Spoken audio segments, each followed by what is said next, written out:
चुनाव आयोग ने जिस दिन से वोटर लिस्ट का विशेष गहन पुनरीक्षण यानी एसआईआर कराने का ऐलान किया है, पश्चिम बंगाल में खास तौर पर तूफान खड़ा हो गया है। तृणमूल कांग्रेस में तो बेचैनी इस कदर बढ़ गई है कि पश्चिम बंगाल के मुख्यमंत्री ममता बनर्जी सड़कों पर उतर आई हैं।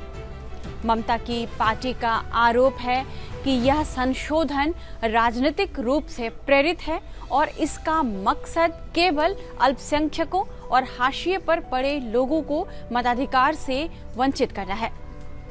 तृणमूल कांग्रेस का कहना है कि बीजेपी एसआईआर के बहाने राज्य में डर का माहौल बनाने की कोशिश कर रही है। आज से ही चुनाव आयोग ने एसआईआर प्रक्रिया शुरू की और उधर ममता बनर्जी ने पश्चिम बंगाल में एक मेगा रैली निकाल दी।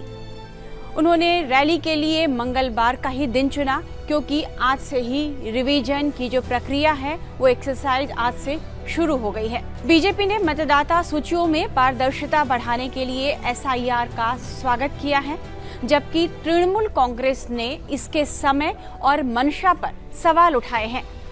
टीएमसी का आरोप है कि निर्वाचन आयोग बीजेपी के दबाव में काम कर रहा है और 2026 के विधानसभा चुनाव से पहले वोटर लिस्ट में हेरफेर करने की कोशिश हो रही है।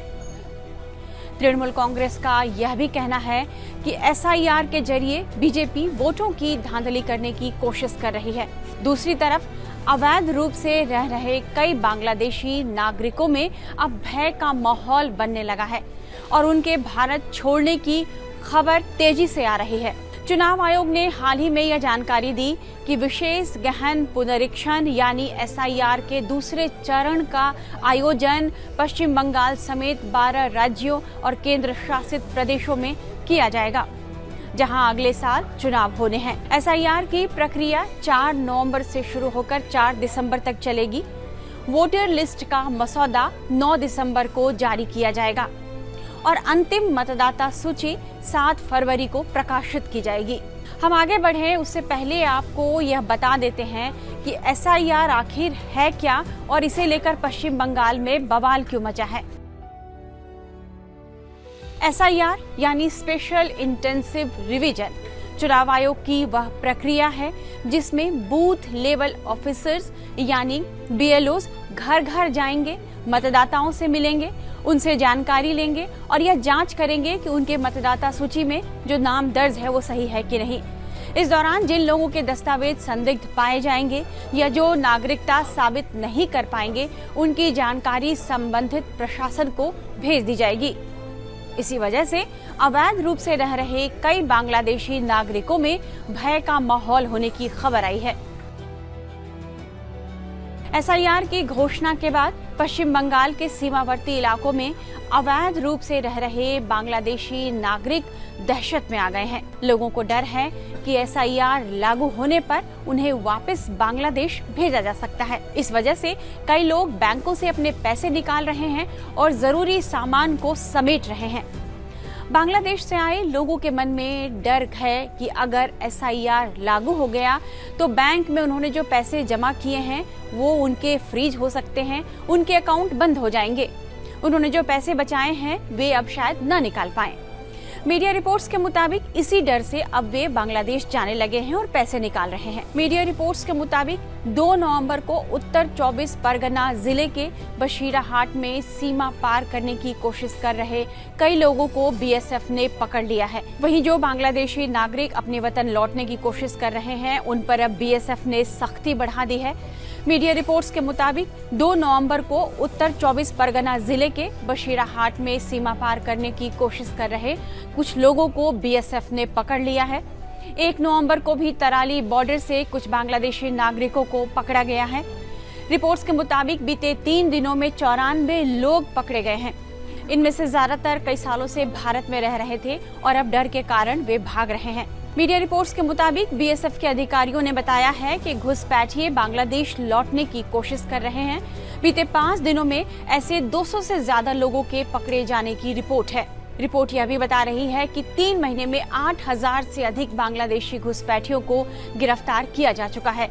रिपोर्ट्स के मुताबिक गिरफ्तार किए गए ज्यादातर लोग पश्चिम बंगाल और अन्य राज्यों में घरेलू सहायकों और दिहाड़ी मजदूरों के तौर पर काम कर रहे थे। सीमावर्ती जिलों उत्तर 24 परगना, नदिया, मुर्शिदाबाद, मालदा के विभिन्न इलाकों से बड़ी संख्या में घरों में काम करने वाली महिलाएं बांग्लादेश लौट चुकी हैं। बीजेपी का आरोप है कि बंगाल से जो लोग बांग्लादेश भाग रहे हैं वे सब तृणमूल कांग्रेस के वोटर्स हैं। चूंकि एसआईआर के दौरान बूथ स्तरीय अधिकारी मतदाताओं के विवरण की पुष्टि के लिए घर घर जाकर संपर्क कर रहे हैं, ऐसे में एसआईआर की घोषणा के बाद हिरासत में लिए जाने या निर्वासित किए जाने के डर से घुसपैठिए अपने देश लौटने की कोशिश कर रहे हैं। इस हालत को देखकर पश्चिम बंगाल में बांग्लादेश सीमा पर बीएसएफ ने अब निगरानी बढ़ा दी है। फिलहाल सभी गिरफ्तार व्यक्तियों से पूछताछ जारी है ताकि यह पता लगाया जा सके कि वे कितने सालों से भारत में रह रहे थे और भारत में रहने में किन लोगों ने उनकी मदद की और उन्हें दस्तावेज मुहैया कराए। हालांकि कुछ लोगों का मानना है कि उनके माता पिता या दादा दादी 30-35 साल पहले रोजी रोटी की तलाश में एक राज्य से दूसरे राज्य में काम करने जाते रहे थे। इस वजह से कई लोगों के पास नागरिकता के डॉक्यूमेंट नहीं है। अब डॉक्यूमेंट की कमी से उनकी चिंता बढ़ रही है। बीएलओ किस तरह लोगों से जानकारी इकट्ठा कर रहे हैं ये आप देख लीजिए। ये असेंबली है 160 राजबेरी असेंबली पार्ट 75, ठीक है। उसी के कारण से हम लोग को जो समझाया गया है उसी थ्रू से हम लोग अपना माने ये इन्यूमरेशन फॉर्म हम लोग डिस्ट्रीब्यूट कर रहे हैं। ये काम हम लोग का 1 महीना तक का दिया हुआ है। उसी में हम लोग को टोटल काम इन्यूमरेशन फॉर्म देने के बाद हम लोग को फिलअप करा के हम लोग को फिर जमा भी देना है टोटल 1 महीने के अंदर में।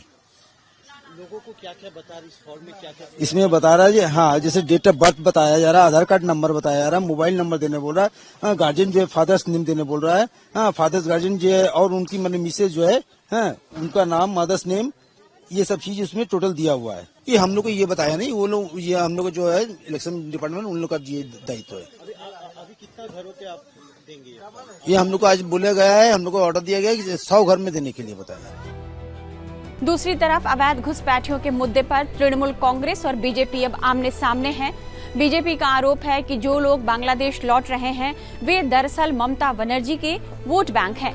तृणमूल ने अवैध रूप से रह रहे बांग्लादेशी घुसपैठियों को पनाह दी है, यह बीजेपी का आरोप है और बीजेपी का कहना है कि तृणमूल कांग्रेस ने राजनीतिक संरक्षण भी इन लोगों को दिया है। वहीं तृणमूल कांग्रेस का कहना है कि एसआईआर बंगाल में एनआरसी लागू करने के लिए बीजेपी और केंद्र सरकार की एक साजिश है। इस बीच टीएमसी ने मतदाता सूची पुनरीक्षण को लेकर अपनी बूथ स्तरीय टीम को एक्टिव कर दिया है ताकि कोई भी वास्तविक मतदाता सूची से न हट सके। अभिषेक बनर्जी जो ममता बनर्जी के भतीजे हैं, उन्होंने सभी 84,000 बूथों पर बूथ लेवल एजेंट तैनात करने और बीएलओ की हर गतिविधि पर नजर रखने के निर्देश दिए हैं ताकि मनमाने तरीके से बीएलओ किसी भी नाम को न हटा सके।